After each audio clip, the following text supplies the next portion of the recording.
प्रियात्मन सप्रेम जय जीव आदि मुनीश्वर योगेश्वर परम पूज्य सत्य सम्राट सदगुरुदेव सिमनी जी का वचनामृत से एक बूंद। आर्य समाज की संध्या। स्वामी दयानंद जी संध्या का अर्थ संधि बेलाओं से लेते हैं और कहते हैं कि शाम और सवेरे जो दो संधि बेलाएं हैं उनमें ईश्वर की उपासना करना संध्या उपासना कहलाता है।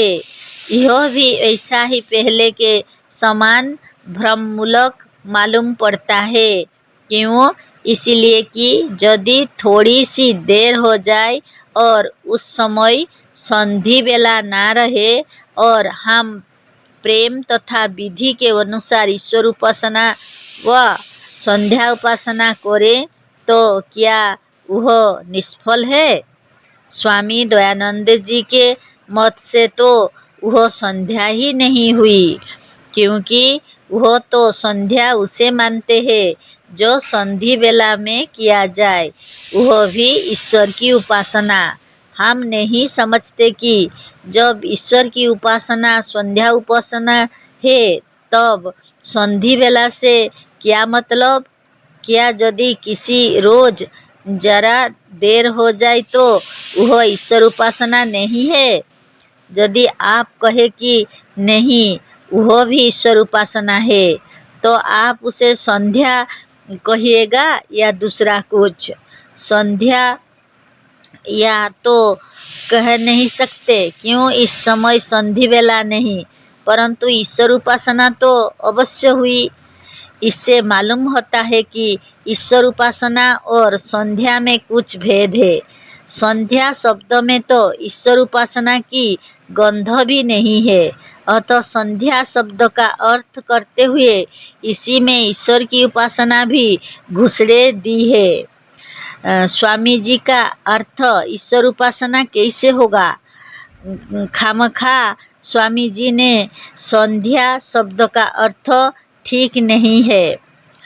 आर्य समाज मंदिरों में भी रविवार के दिन लोग एक एक घंटा रात गई संध्या किया करते हैं।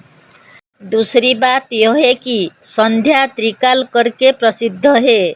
कोई एक पुरानी स्मृतियों में त्रिकाल संध्या का लेख पाया जाता है और प्रचलित भी है। और यदि कि त्रिकाल संध्या सत्य है तो दो संधि बेलाओं में जो उपासना हो उसे संध्या कहते हैं। यह बिल्कुल असत्य मालूम पड़ता है। इस शंका का उत्तर स्वामी जी यह देते हैं कि यदि संध्या दोपहर को लेकर 3 कालों में हो तो एक आधी रात को भी क्यों ना हो, परंतु विचारिए तो आधी रात को क्यों हो?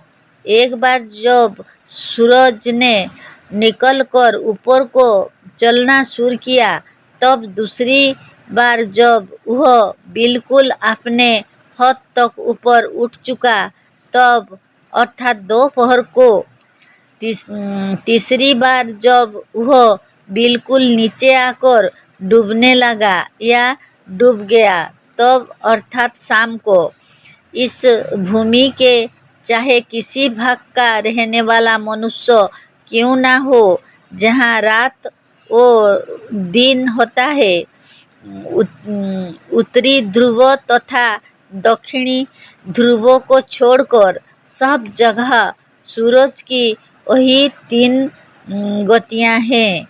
इन्हीं का मनुष्य के ऊपर प्रभाव भी पड़ता है।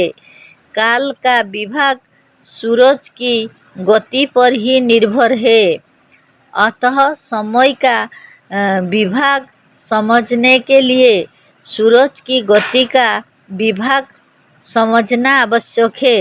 अब हमारे पाठक स्वयं सोच ले कि आधी रात में संध्या क्यों होने लगी। आप कहेंगे कि जैसे दोपहर को सूरज के प्रभाव से गर्मी अधिक पड़ने लगी है, ठीक उसी तरह से आधी रात को सर्दी अधिक पड़ने लगती है। इसीलिए आधी रात को भी सूरज का प्रभाव रहता है। अतः आधी रात को भी संध्या करनी चाहिए, परंतु ऐसा नहीं होता।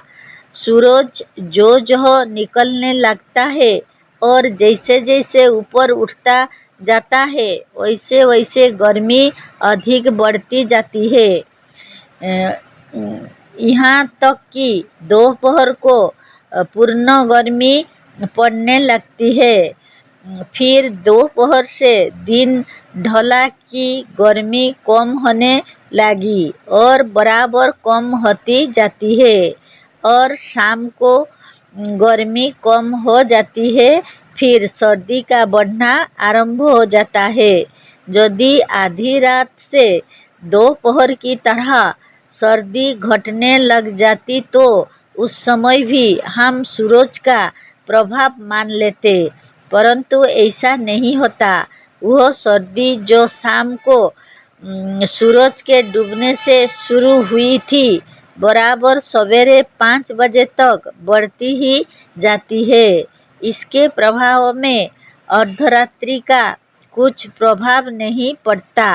फिर जब सूरज निकलने का समय आता तब इस सर्दी का प्रभाव रुका और क्रमशः गर्मी बढ़ने लगी। इस प्रकार से मुख्य करके इन तीनों कालों का प्रभाव मनुष्य पर पड़ता है। पहला काल जब ठंडक अपने हद दर्जे तक बढ़कर समाप्त हुई और गर्मी आरंभ हुई अर्थात प्रातःकाल। दूसरा जब गर्मी अपनी सीमा तक पहुंच गई और क्रमशः घटना आरंभ किया अर्थात दोपहर। तीसरा सायंकाल जब गर्मी समाप्त हुई और सर्दी क्रमशः बढ़ने लगी। इस प्रकार से सूरज की गति के अनुसार 3 काल सिद्ध होते हैं। समय के इन विभागों के भीतर व्यर्थ में अर्धरात्रि को भी जोड़ लेना सर्वथा अयोग्य है। इस लेख को हम बहुत बढ़ाना नहीं चाहते, इसीलिए हम यहाँ पर यह नहीं बतला सकते कि संध्या का सूरज के साथ क्या संबंध है, किंतु इतना बतला देते हैं कि इस सूरज की गति से उत्पन्न हुई गर्मी और सर्दी का जो एकाएक शरीर पर प्रभाव पड़ेगा उसको रोकने में भी संध्या कुछ सहायता देगी, जिससे हमारे साधक विचार करने पर बड़ी सरलता के साथ समझ सकेंगे। कहने की आवश्यकता नहीं है। जय जीव।